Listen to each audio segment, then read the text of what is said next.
Magluluto po tayo ng ampalaya con carne. Let's go!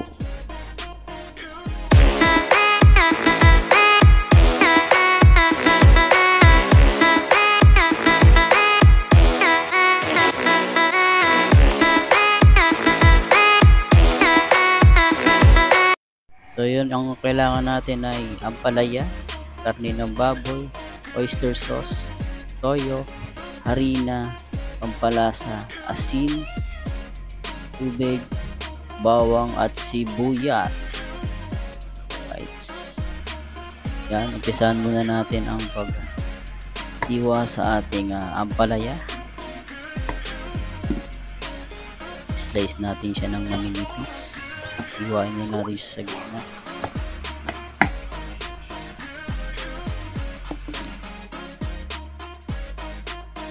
Slice muna natin.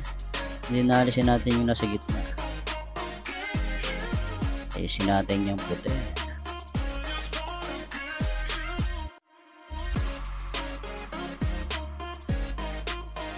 Then i-slice natin ng maninipis.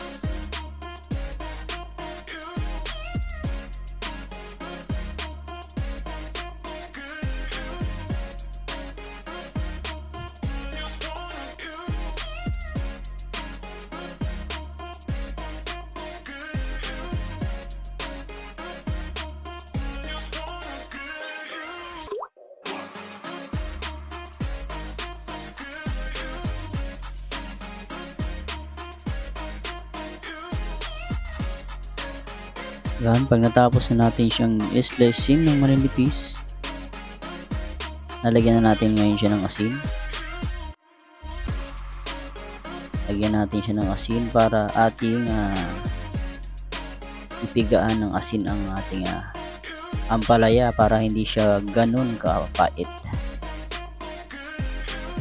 Right, stir lang natin ng asin. Yan, lalagyan natin siya sa isang planggana. Lagyan natin siya ng konting tubig. Yan. Then saka natin siya kakamasin or pipigaan. Pipigaan natin siya para mabawasan yung pait. And then ibababad natin siya ng 2 minuto. Yan, okay na. Babad ko na siya ng 2 minuto and then hugasan natin siya. Kasi kailangan natin siyang hugasan para hindi siya kumalat. Kasi ano natin ay asin. Kailangan natin siyang banlawan ng maigi at maalis yung alat na nakalagay dun sa ating ampalaya. Ganyan natin streamer. So yun, umpisa na natin ang pag-isa sa ating karne. Yan, lalagyan natin siya ng mantika.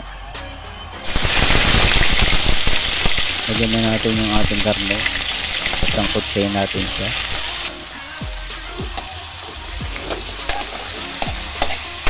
Haluli lang natin siya. Kailangan siyang maging golden brown yung ating karne.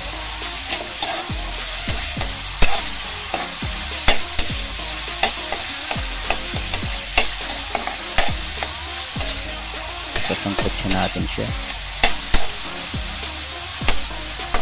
So ayun, i-prepare na rin natin ang ating harina. Lalagyan natin siya ng tubig ating tutunawin.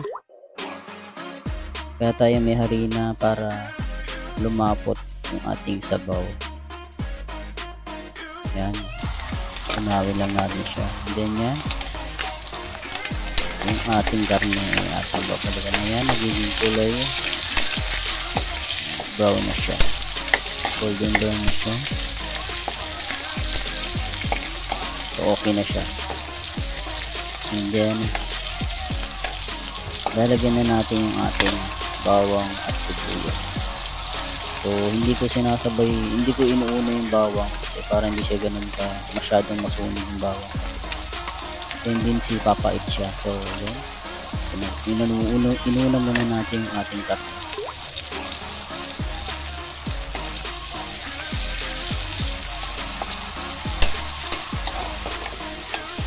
Pilihan natin.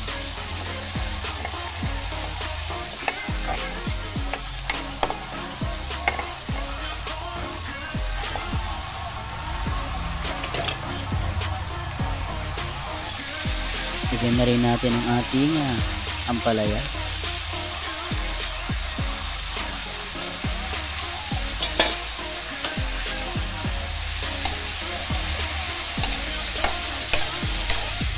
Haluin lang natin siya para pantay na pantay ang pagkakaluto.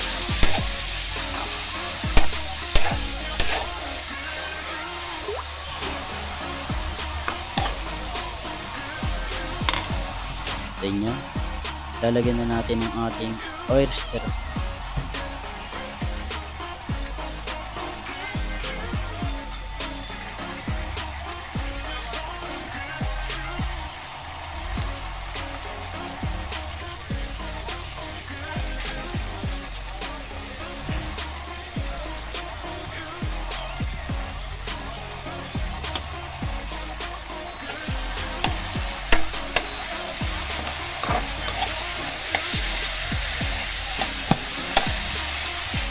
Luloy lang natin para pantay na pantay ang pagkakaluto ng ating gulay.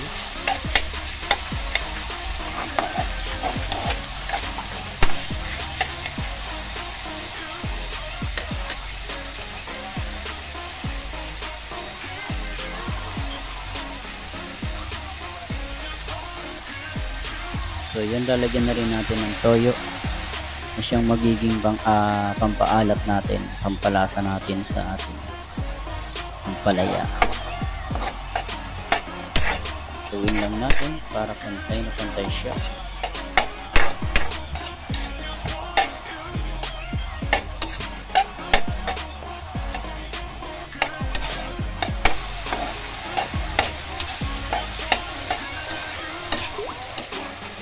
Lalagyan natin ng konting tubig.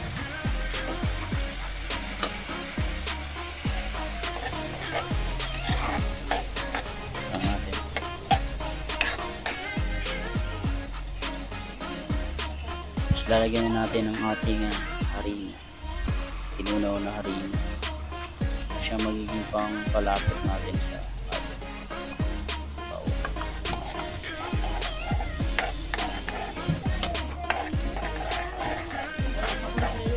Ayan natin para maluto siyang na. So yan na.